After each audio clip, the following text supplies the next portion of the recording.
Bonjour Nicolas. Bonjour. Vous êtes PDG de Carl Zeiss France.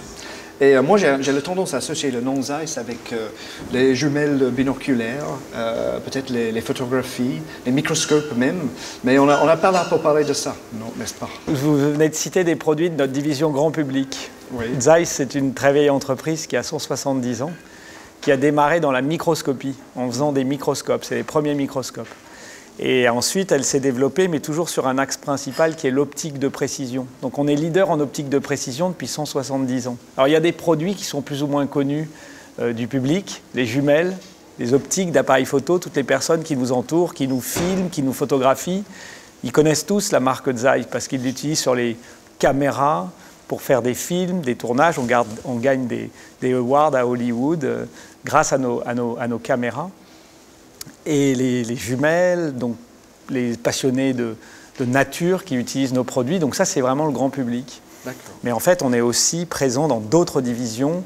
On fabrique des microscopes. Donc là, vous allez avoir les chercheurs, les plus grands chercheurs du monde.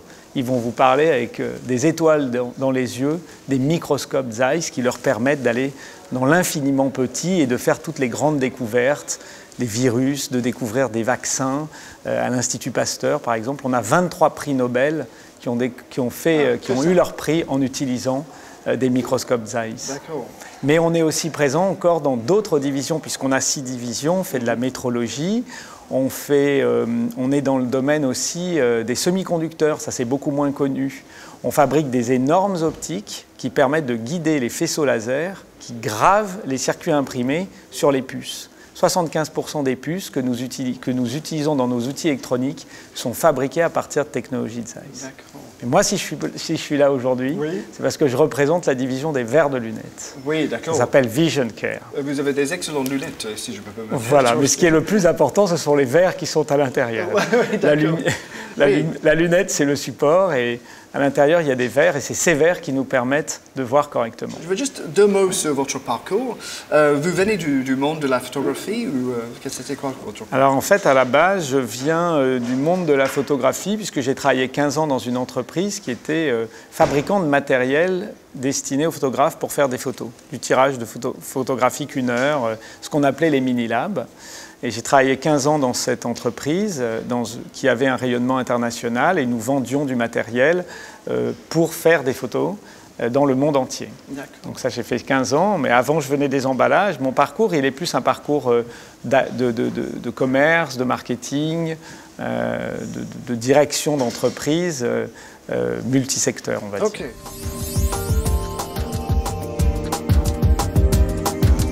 Bon, on va parler de marketing ou stratégie de marque, parce qu'on a parlé du fait qu'il y a de l'importance des verres optiques, mais que le grand public ne sait pas si... Moi, je ne sais pas quels sont les verres dans mes lunettes, par exemple. Et donc, vous avez lancé une campagne pour convaincre un peu le grand public de bien choisir leur verre, si je peux dire comme ça.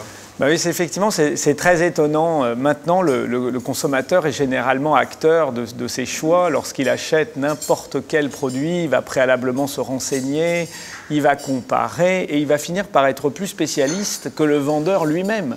Et il va dire « je veux ce produit-là parce que j'ai regardé, j'ai comparé », et il va être capable de choisir. Bah, dans les verres de lunettes, c'est pas comme ça. Vous pouvez demander à quasiment tout le monde autour de vous. Les gens, ils vont chez l'ophtalmo parce qu'ils ont un problème de vue.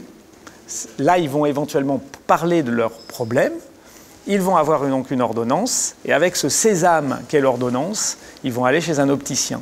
Et là, tout d'un coup, ils vont complètement confier à l'opticien de régler ce problème de vue, de leur donner le bon produit, les bons verres, et ils vont se focaliser principalement sur le choix de la monture. Et vous avez, vous aussi, de très jolies montures. Et vous avez lancé une campagne qui s'appelait No Compromise. Sans compromis. Sans compromis, oui, voilà.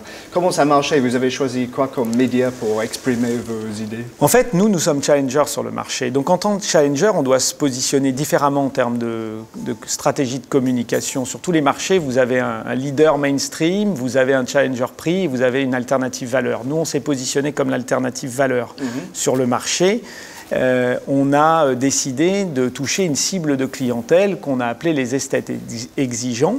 Donc c'est une clientèle qui va être qui va être très acteur dans ses choix, qui va pas se laisser dicter ses choix par de la pub, on va dire classique en masse. Donc on a décidé de communiquer sur des supports en presse, mais sur des supports très affinitaires comme GQ, Vanity Fair, Monsieur, l'Optimum, Sport et Style, des choses comme ça, pour véritablement avoir une communication qui touche cette cible particulière. Et on a relayé ça, bien entendu, avec nos clients qui sont les opticiens. D'accord. Et parlons un peu de votre relation avec votre agence de publicité qui est Gyro. Vous êtes PDG, vous n'êtes pas Deacom. Donc, est-ce que vous avez une relation assez proche avec cette agence? On a démarré la relation avec Gyro à la fin de l'année 2013 et on a véritablement décidé la campagne sans compromis en février 2014. Donc, ça fait plus de 2 ans qu'on travaille avec Gyro parce que nous avons voulu, sur ce marché, commencer à émerger, commencer à se positionner, à apparaître comme cette alternative valeur. Et il fallait véritablement qu'on trouve un partenaire de communication qui comprenne notre problématique. Parce que notre problématique, elle n'est pas simple du tout. Vous avez un leader sur le marché de l'optique en France qui a des positions extrêmement fortes, qui a également des moyens colossaux pour communiquer. Et donc, nous, il faut qu'on puisse émerger sur un marché où les gens ne se préoccupent pas des lunettes qu'ils vont acheter. Donc, le challenge était quand même particulièrement compliqué. On a parlé tout à l'heure de votre choix média. Vous avez choisi la presse, très classique. Et pourtant, on vit dans un monde où les médias explosent, il y a les plateformes partout, Instagram, Snapchat, Twitter. Pourquoi la presse et pourquoi pas un média un peu plus Internet, technologie, etc. En fait, on a eu une stratégie multimédia. On a travaillé sur la presse. Après l'année qui a suivi, on a développé une campagne où on s'est appuyé sur la radio et sur également le cinéma, ainsi que sur les panneaux d'affichage dans les aéroports. Et chaque fois, toutes ces campagnes, elles sont assorties d'une campagne sur le web, une campagne numérique qui nous permet de relayer les messages. Donc on travaille par exemple sur la plateforme Yahoo, on est également sur Facebook, on est évidemment sur Twitter, et donc on a une campagne véritablement numérique assez forte qui nous permet aussi de relayer les différents messages. Donc on a fait de la presse, de la radio, du cinéma, des affichages, on a refait de la presse, et puis l'année dernière, enfin cette année, en 2015, on a fait de la télé, puisqu'on a été le sponsor du Petit Journal sur janvier, février, sur le mois d'avril. Excellent. Et ça a marché, ça a un impact sur le consommateur. Il demande maintenant les verres ice parce qu'il y a un problème de remboursement, ils sont assez chers, non?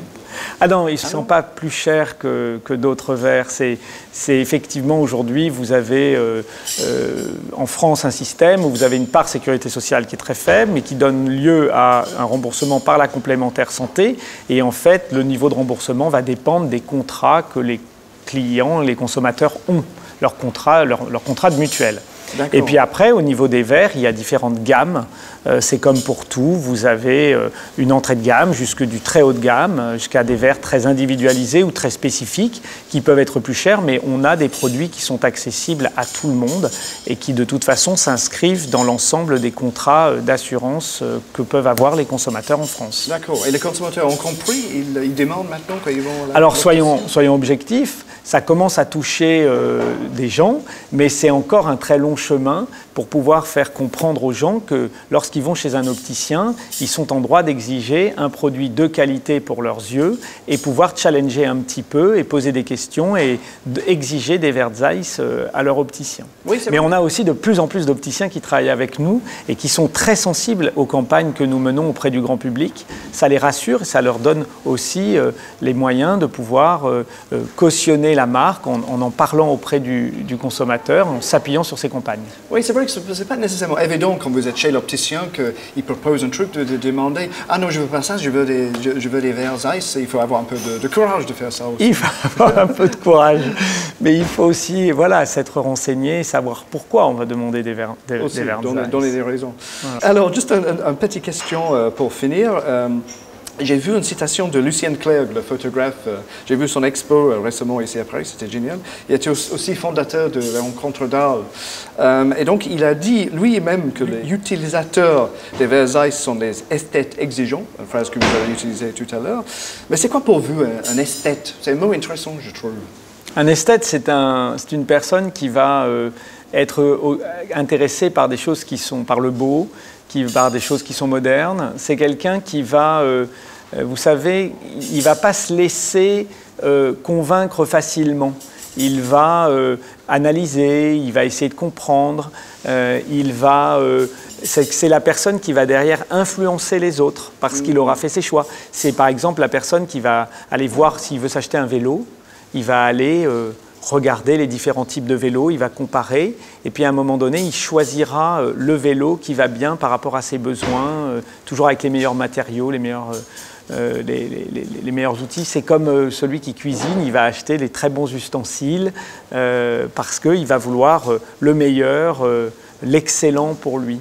Donc c'est une clientèle extrêmement exigeante, qui ne s'en laisse pas compter, qui est sans compromis. C'était le terme de notre campagne. Excellent. Bon, merci beaucoup. Je crois qu'on va finir là. On a quand même un contrainte de temps, mais on va tous aller chercher l'esthète dans nous maintenant. Et en tout cas, merci d'être venu. Merci beaucoup à vous.